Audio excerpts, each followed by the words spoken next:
হুম, কি লেখা আছে বল, লেখা আছে দেখো কি লেখা আছে বলো তো, লেখা আছে বলেছে x% বার্ষিক সরল সুদের হারে, তাই তো x% বার্ষিক সরল সুদের কথা মানে কি, লেখো r equal to x, লেখো r equal to x, লেখো r equal to x, হ্যাঁ x% বার্ষিক সরল সুদের হারে বলেছে। আচ্ছা কোন মূলধনের, কোন মূলধন তাহলে কোন মূলধন বলেছে তো, এবার লেখো মূলধন equal to p, step by step করো, পরীক্ষার খাতা তাড়াতাড়ি করবে, আমি টোটালটা এখানে দেখাচ্ছি।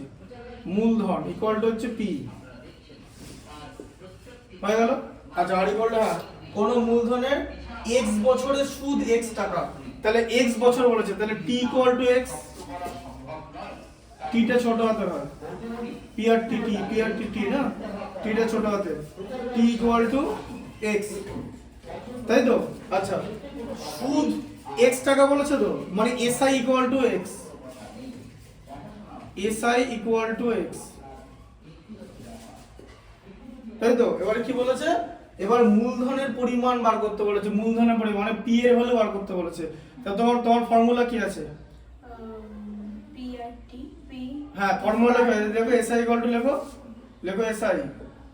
SI ইকুয়াল টু লেখো, কি হবে লেখো p ইনটু r, হ্যাঁ t ছোট হাতের, হ্যাঁ বাই 100, সবই অ্যাকচুয়ালি ছোট হাতের, ঠিক আছে ওসব কোনো ব্যাপার না।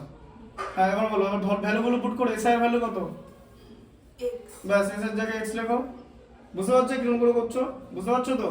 p এর ভ্যালু p এটাই বার করতে হবে, লেখো p লেখো, r এর ভ্যালু x, t এর ভ্যালু x বাই 100।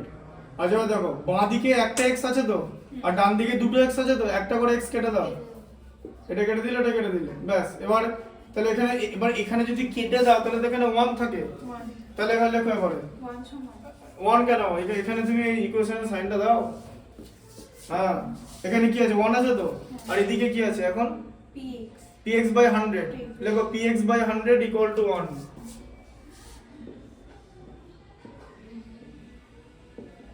কিসের ভ্যালু বার করতে হবে, p, ব্যাস। তাহলে p ইকুয়াল টু কত, তো এবার লেখো px ইকুয়াল টু 100, লেখো এই যে px ইকুয়াল টু কত 100, তো 100 ইনটু 1 100, হ্যাঁ তাহলে p ইকুয়াল টু কত হবে,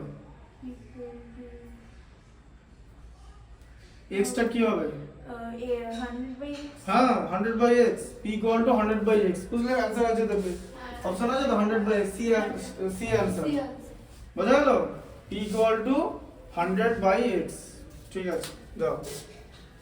ম্যাথ কনফিডেন্স রাখবে, এটা x দেখে ওরকম হাত কাঁপার ওই জন্য তোমায় করতে দিলাম, হাত কাঁপলে হবে না, কনফিডেন্স রাখবে, হাত কাঁপলে হবে না, হাত কাঁপার কিছু নাই, সব ছোট ছোট কনসেপ্টটা হচ্ছে ক্লিয়ার রাখতে হবে, কনসেপ্টটা, ঠিক আছে। আচ্ছা বড়টা দেখো, এটা যদি না করো তাহলে বড়টা তো আরো পারবে না, বড়টা ভালো করে বড় কি আছে, বার্ষিক 8% সরল সুদের হারে কোনো মূলধনের বছরের হ্যাঁ মূলধনের পরিমাণ, ঠিক আছে। আচ্ছা তাহলে মূলধনের পরিমাণ হচ্ছে p ধরলাম, আচ্ছা বার্ষিক 8% সরল সুদের হারে, r এর ভ্যালু r আছে, ঠিক আছে। আচ্ছা কোন মূলধনের n বছরে মোট সুদ, n বছর, তাহলে t এর ভ্যালু আছে n, ঠিক আছে। আচ্ছা মোট সুদ বলেছে pnr বাই 25, তাহলে SI কত, pnr বাই 25, তাই তো, এটা বলেছে তো pnr বাই 25, হ্যাঁ টাকা হলে মূলধনের পরিমাণ। আচ্ছা আবার SI এর ভ্যালু কি, p into r into t, সূত্র অনুযায়ী এটা ভ্যালু তো। আচ্ছা সে S এর জায়গায় আমি কি বসাবো, এই ভ্যালুটা বসাবো তো, pnr বাই 25 বসাবো তো, তাই তো। আচ্ছা p এর জায়গায় b বসালাম, r এর জায়গায় r বসালাম, t এর জায়গায় n বসালাম, নিচে 100 আছে। আচ্ছা এবার আমি কিরকম করে কাটাকাটিটা করব, ঠিক আছে।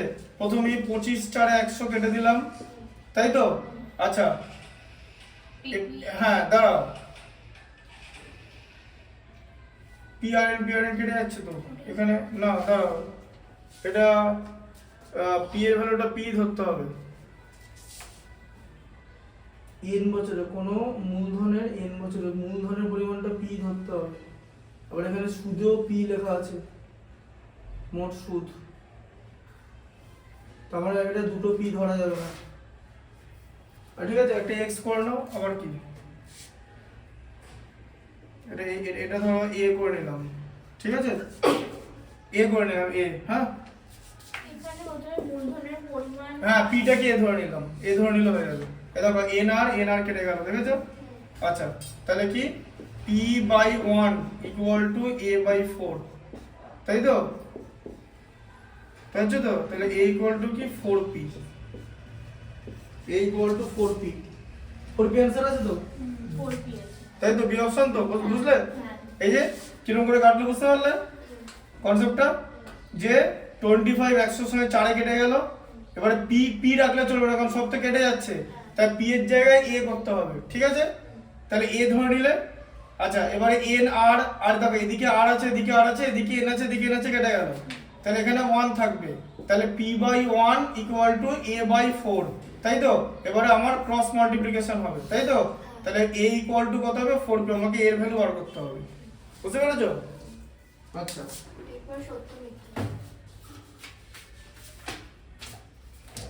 তো মিথ্যা আর কি হয়, সবই মিথ্যা, তো এখন আর কিছু পৃথিবীতে নেই।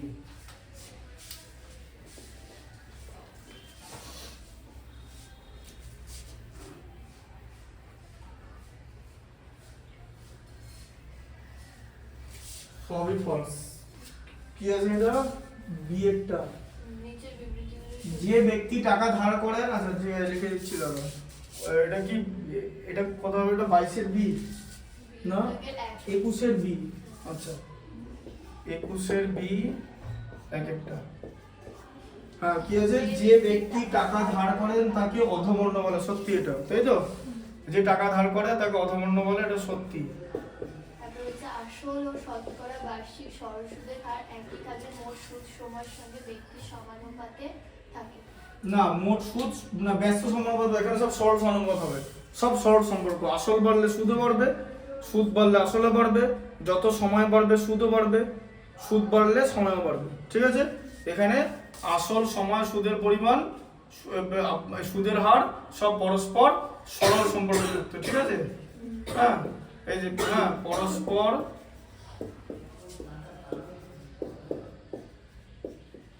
সরল সম্পর্কযুক্ত, ঠিক আছে? তাহলে ওটা মিথ্যা হয়ে যাবে, তাই তো? তারপর শূন্যস্থান আছে। তারপরে যে শূন্যস্থান, শূন্যস্থানে কি, যে ব্যক্তি টাকা ধার দেন উত্তম বর্ণ, ঠিক আছে, তাকে উত্তম বর্ণ বলে।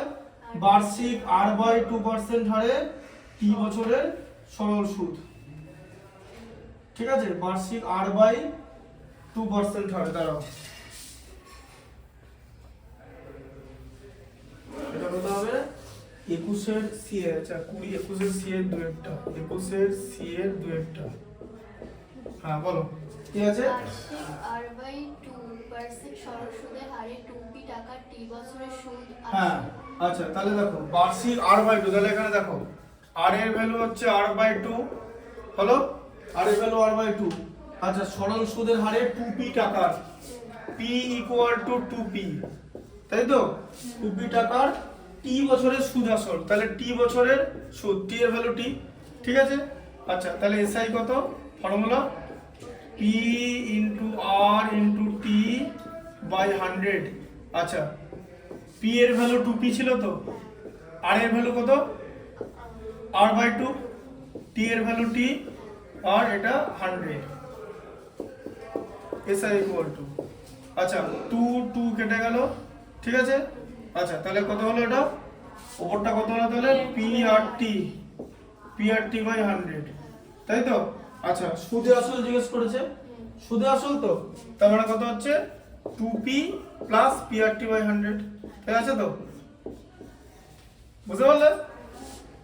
সুদে আসল জিজ্ঞেস করেছে, সুদে আসল মানে হচ্ছে p প্লাস SI, তাই তো? এটাই তো সুদে আসল, p এর ভ্যালুটা তো 2p, এই যে, আর SI এর ভ্যালুটা যেটা বার করলে PRT বাই 100, R/2 ডট 2 এর সঙ্গে 2p 2টা কেটে গেল, বুঝতে পারলে তো?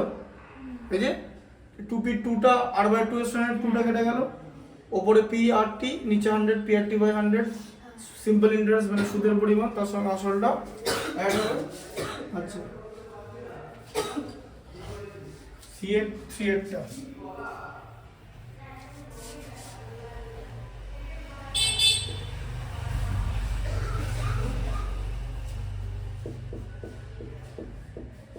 আচ্ছা CH3 তে কি আছে? এক বছরের আসল ও সুদ আসলের অনুপাত 8:9 হলে বার্ষিক সরল সুদের হার ব্যাস।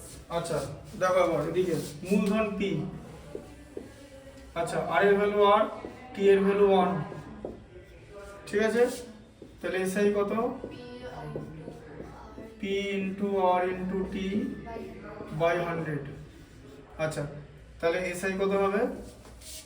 P into R by 100 তো, এই যে T এর ভ্যালু 1 তো, আচ্ছা তাহলে PR by 100 তো, আচ্ছা কি করতে বলেছে? অনুপাত বার করতে বলেছে তো। অনুপাত কার অনুপাত বার করতে বলেছে? বলেছে অনুপাত কি বলেছে? সুদ আসলের অনুপাত বলেছে, সুদ আসলের অনুপাত বলে দিয়েছে, অনুপাত 8:9 বলে দিয়েছে তো। সুদ আসল তার মানে P প্লাস SI কত হচ্ছে? P প্লাস PR বাই 100 তো, হ্যাঁ সুদ আসল এটা হচ্ছে তো, তাই তো, হ্যাঁ বলেছে। তাহলে কি বলেছে? সুদ আসলের অনুপাত মানে আসল ও সুদ আসল অনুপাত, তার মানে P by P plus PR by 100 equal to 8/9 হচ্ছে তো, এই যে এটা হচ্ছে তো আসল ও সুদ আসল অনুপাত, তাই তো। আচ্ছা দিলাম কিরকম করে এটা করবে? এই দেখো কোনাকুনি গুণ 9P equal to 8 into P plus PR by 100, ঠিক আছে। আচ্ছা তাহলে 9P, তাই তো। এই জায়গাটা বুঝতে পারলে, হ্যাঁ যে এটা আসল ছিল আর এটা সুদ প্লাস আসল মানে সুদ আসল, আসল আর সুদ আসলের অনুপাত 8:9, তাই তো। এটা P প্লাস SI মানে সুদ আসল, এই যে T এর ভ্যালু 1 আর এখানে P ইন্টু R থাকবে, ঠিক আছে। আচ্ছা 8P হয়ে গেল, 8P প্লাস 8PR বাই 100। আচ্ছা এবার 9P থেকে আমি যদি 8P এখানে সরিয়ে নিই এরকম থাকবে তো, ইকুয়াল টু 8PR বাই 100 তো, হ্যাঁ আচ্ছা তাহলে 9P থেকে 8P বাদ দিলে P equal two 8PR by 100 তো। আচ্ছা P কেটে গেল, তাই তো। এখানে 1 কোনাকুনি গুণ হবে তো, 8R ইকুয়াল টু 100 হবে তো। এই যে 8টা উপরে আছে 100টা নিচে আছে, এখানে 1 কোনাকুনি গুণ ক্রস মাল্টিপ্লিকেশন, তাই তো। 8R equal to 100। আচ্ছা তাহলে R ইকুয়াল টু কত হবে? 100/8, ঠিক আছে, মানে হচ্ছে তোমার 50/4, 2 দিয়ে আরো ডিভাইড করলে 25/2 মানে 12.12। বার্ষিক সুদের হার 12.12% আছে তো, আছে তো, বুঝলে কিরকম করে হলো? তুমি কি ভেবেছিলে ম্যাথটা কি খুব ইজি? লাস্টে একটা ছোট্ট শূন্যস্থান পূরণ আছে বলে পারবে ম্যাথটা পড়ে এটা লিখে দিতে একবারে? পারবে না তো, এভাবে করতে হবে, কেউ পারবে না সেটাই বলছি, এভাবে করতে হবে, বুঝলে কনসেপ্টটা? ঠিক আছে, এটা কিন্তু একটা ম্যাথমেটিক্স ছিল, ওই জন্য কি বললাম যে শূন্যস্থান পূরণটাও ইকুয়ালি ইম্পর্টেন্ট। কোনো কিছুকে ভাবো যে এরকম না যে এরকম করে পেয়ে যাবো, ওটা না যে টাকা ধার দেওয়া তাকে উত্তমর্ণ বলে, ওই শূন্যস্থান পূরণ এটা ছিল না, কিন্তু ওটাও শূন্যস্থান পূরণ এটাও শূন্যস্থান পূরণ, ভ্যালু কিন্তু এক, কিন্তু অঙ্কগুলো করতে টাইম লাগবে। ওটা শুধু উত্তমর্ণ লিখে দিলে 1 নম্বর পেয়ে যাবে, আর এখানে এটা করে দেখাতে হবে। এটা বুঝতে পারলে কিরকম করে হলো? 8P প্লাস 8P, এটাকে যদি তুমি একবার যোগ করে ফেলো ব্যাস, এই ভেতরে তুমি যদি আবার যোগ করে ফেলো ব্যাস, তাহলেই শেষ, ঠিক আছে, বুঝতে পারলে? ওই জন্য এটা দেখানোর জন্য করলাম এটা যে 8P প্লাস, এবার এখন কি করে আমি বুঝতে পারছি, আমি যদি এটাকে 8P বার করে নিই এখান থেকে মাইনাস করে দেবো, তাহলে একটা P পড়ে থাকবে, তাহলে আবার এখানে 8P দিয়ে আবার গুণ করলে 8PR বাই 100, 8টাকেও গুণ করতে হবে, PR বাই 100 কে 8 দিয়ে গুণ করলে 8PR 100 হচ্ছে, তাই তো, 8PR বাই 100, আর P দিয়ে গুণ করলে 8P, সেই 8Pটা 9P থেকে মাইনাস হয়ে গিয়ে থাকবে P, আর ডান দিকে থাকছে 8PR বাই 100, এদিকের P কেটে গেল, এখানে 1 পড়ে আছে মানে 8R ইকুয়াল টু 100। তোমাকে R এর ভ্যালু বার করতে দিয়েছে, কারণ এখান থেকে R এর ভ্যালু বেরোবে, কারণ একটা সমীকরণ থেকে একটা ভেরিয়েবল মানই বেরোবে, কারণ আরেকটা ভেরিয়েবল কেটে যাচ্ছে, এখানে P আর R দুটো ভেরিয়েবল ছিল, ঠিক আছে, তাই সমীকরণের নিয়ম অনুযায়ী সিদ্ধ হচ্ছে, বুঝতে পেরেছো?